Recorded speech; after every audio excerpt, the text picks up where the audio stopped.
Right, out in the cold mountains of Wales, it's not actually too bad.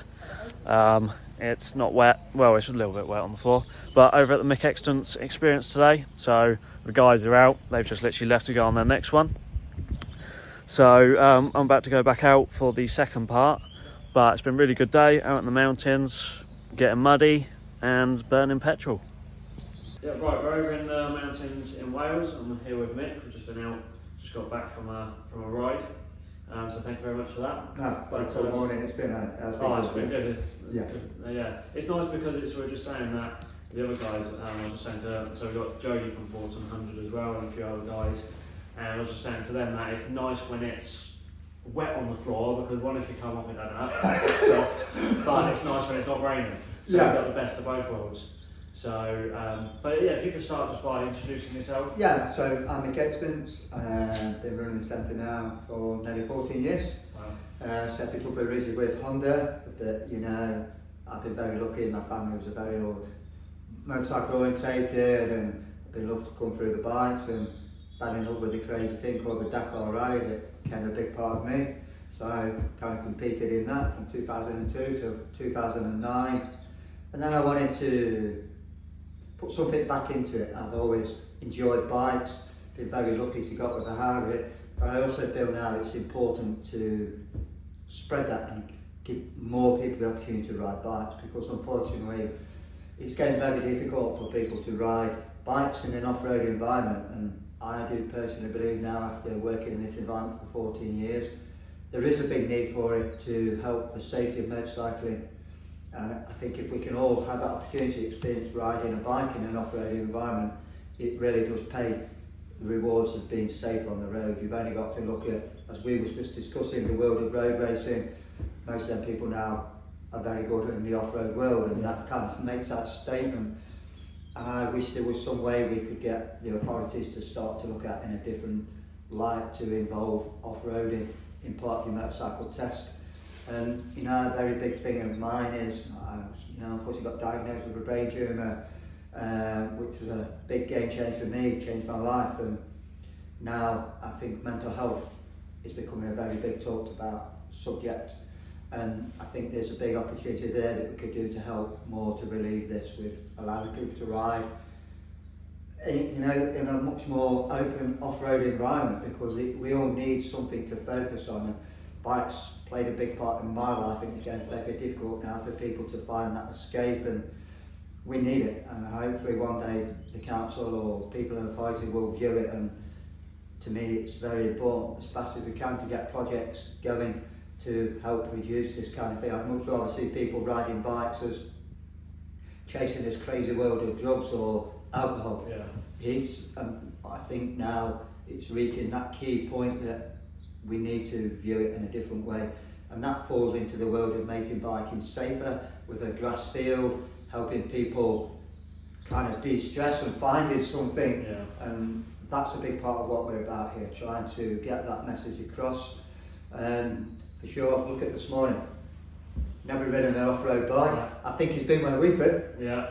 And with little instructions, to be fair to him, he's kind of I've been gritting teeth a little bit, but he's got there, he's followed us around, and he's heading back out this afternoon, and I think that kind of fits into that statement, doesn't it?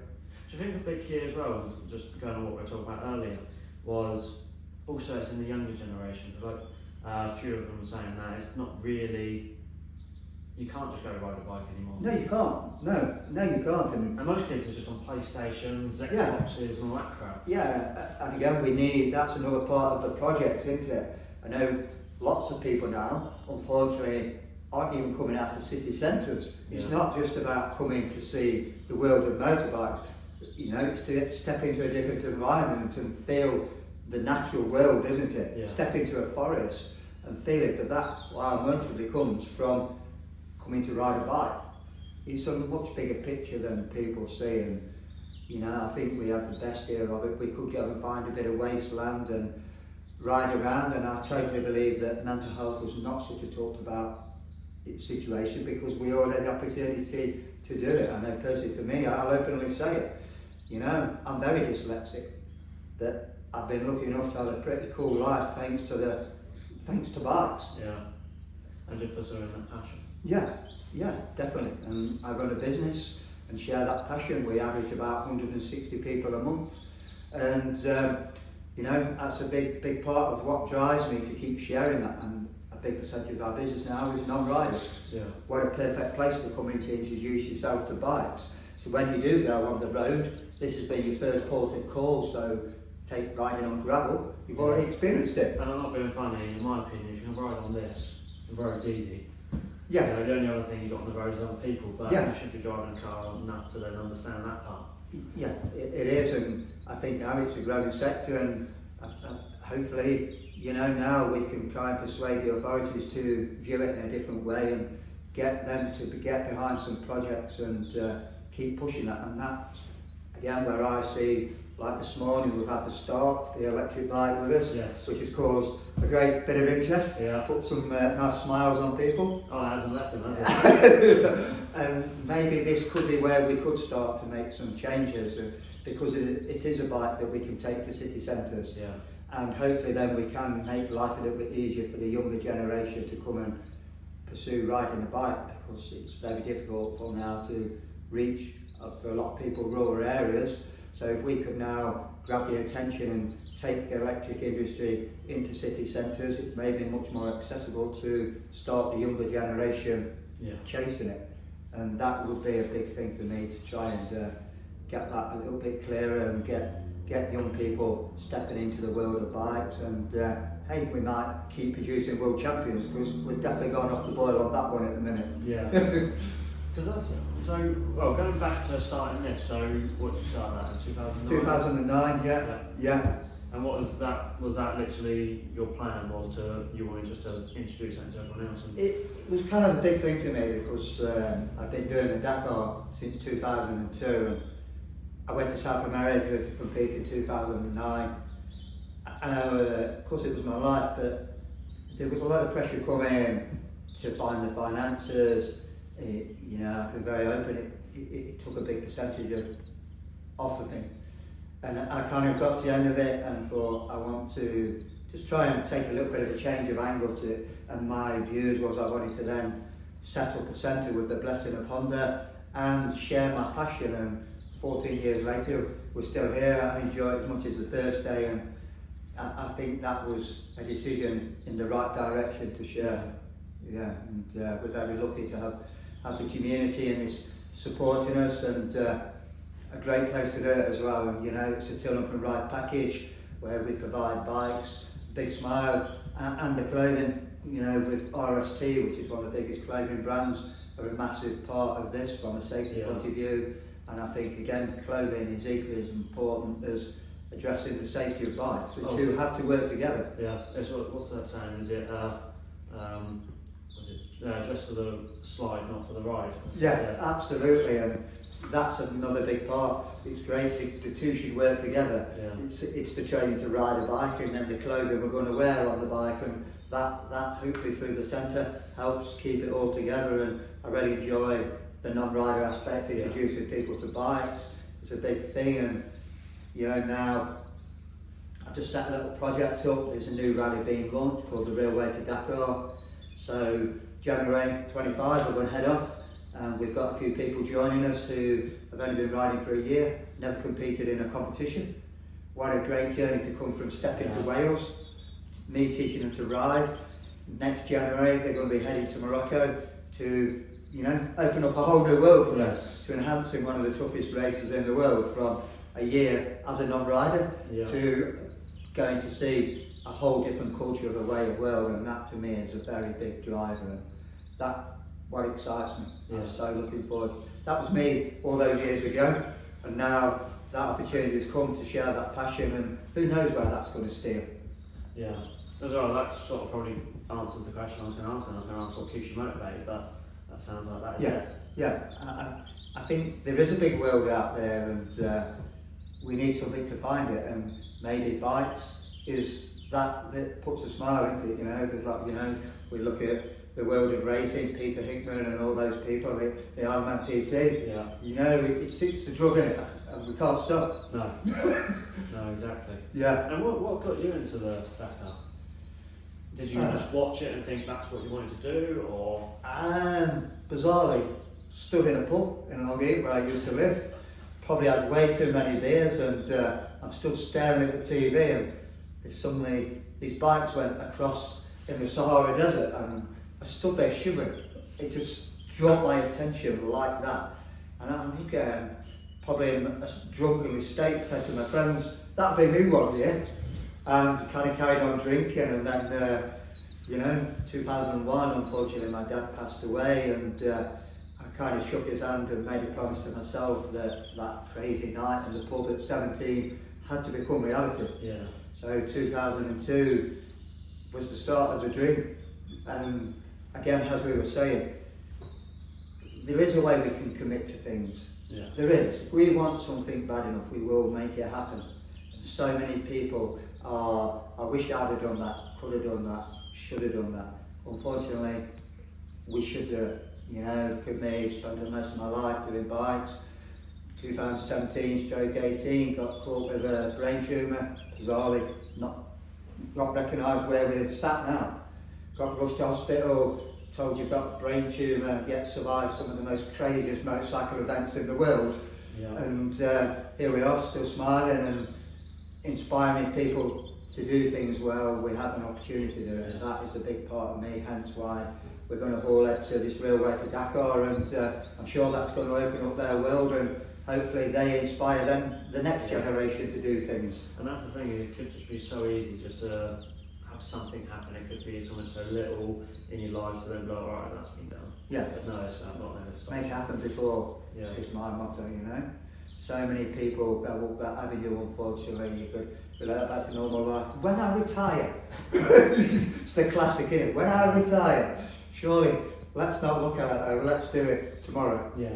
And put it into reality, into it. Exactly. Yeah, you know, like today, the guys, you know, are out having a great time, putting them in a whole different world for today, and I'm sure, you know, the chap never ridden a bike, he is now going to hopefully on his way out thinking, I'm sure the conversation over dinner was, I wish I'd have done this a bit earlier. Yes, yeah. And that's the thing I was saying to them as well about doing this is, you know, it might not be, like for me, I love bikes, I love track days, I like being warm. I don't like getting wet, I don't like getting cold, but for me this is all about the people you're doing it with. Yeah. It's like you come away from this, you know, there's no one's miserable, you're happy, you're smiling, you're gonna laugh, don't matter what it is, you know, it could be the most, even when you're falling off, it's just about having a laugh. Yeah, having some even when you're falling off, banter. just smiling. It is, you know, you're right, it's not just about, so it's a much bigger opportunity into sharing some time with your friends, having a look at that time, like they're saying, we're not riding around wondering what tomorrow is, it's about the moment, in it, enjoying it, enjoying some crazy scenery, and we all need that in our life, we do. Yeah, no, but it's been really good, really good. So even, I can't remember the first time I came to this. Yeah. Years ago. Yeah, I mean, and you're still coming back. I'm still on the kids' bike. All 11 years later. I got on the adult bike last time, I didn't like that, back to the kids' bike. Yeah, we could probably come and text, couldn't we? You know? Exactly. Just size matter. Exactly, yeah. That one could be took anyway, can't it? I'll stick there, yeah, it does size matter. But no, thank you very much for that, no, I really appreciate it. Taking your time quickly. And then, yeah, we'll get back out and do some more. Yeah, and it's nice for us, you know, it takes a lot to build this kind of thing up, and you guys, you know, it's great, you put so much passion into it, not just with us, with the bike and everybody into it. Yeah. We all need that, it does, it's a big part of it, and it's nice to have people who are doing it for that reason, you know, and that's why we all tick along, and that's what it's about for me, all about to share it and share that opportunity, and put back into it what we take from it, innit? Yeah. Yeah. No, exactly, no, thank you. Yeah, it'll make a good motocross bike, as I say. I can't believe how fast it is. It was faster this morning, I think it's died off this afternoon, because I was in 5th power mode, flowering in its neck, and it just spins up, it's just mental, isn't it? That was fast this morning. The torque on it is just nuts, and yeah, it would make like a fast, whoopy It's just fast a new, gravel it's just a road different, isn't it? It bike. is. It's so different So to everything different. else The I've thing ridden. is, as well, and it's so good for the environment as well. We don't. Sort of, that's the thing, isn't it? It was funny. I was behind one of the other bikes, and it's all smoke hitting me in the face. And you do think about it, do you? It is that.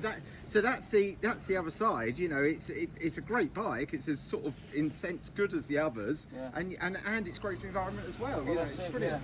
It's so quick. There's no gears. You just crack on. Yeah. But you look at the other perspective of that, which says chap here, never ridden off-road. No. When we arrived at the quarry, Yeah. the difference of him doing the hill on these two bikes was very different, wasn't it? Totally. Yeah. That's right. Come on, Andy, what was your opinion on it? On the hill. Yeah, definitely good. Really good. Yeah. Enjoyed it. Yeah. So I think there's a big divide because obviously, like you were saying about saving the environment, and I'm just looking like a guest. Hold on, but you do drive a Ferrari. Exactly. I'm not fussed. And your little bit to help the environment was buying me a 5-litre Mustang. Yeah. No, it's a very impressive. Oh, Yeah. Very impressive. Yeah. Brakes are awesome on it as well.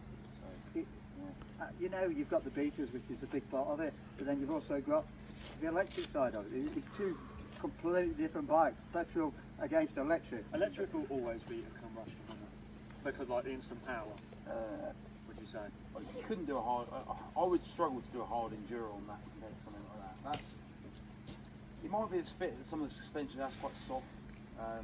These I could jump around and flick it about and So you got more control. Put it up one wheel, turn it round, and I would say I've got more control, but on that. But if this had a clutch, Which is coming. you'd have no issues. No issues. I'm sure you probably do some sort of conversion on it, put clutch in it, but Yeah. it's, But that was a fast wheelie that you done earlier. oh, it's flat out. Oh, that was a fast wheelie. Oh, it's great. Yeah. Yeah. Yeah. Yeah, it is. Yeah, well impressed. Good dad.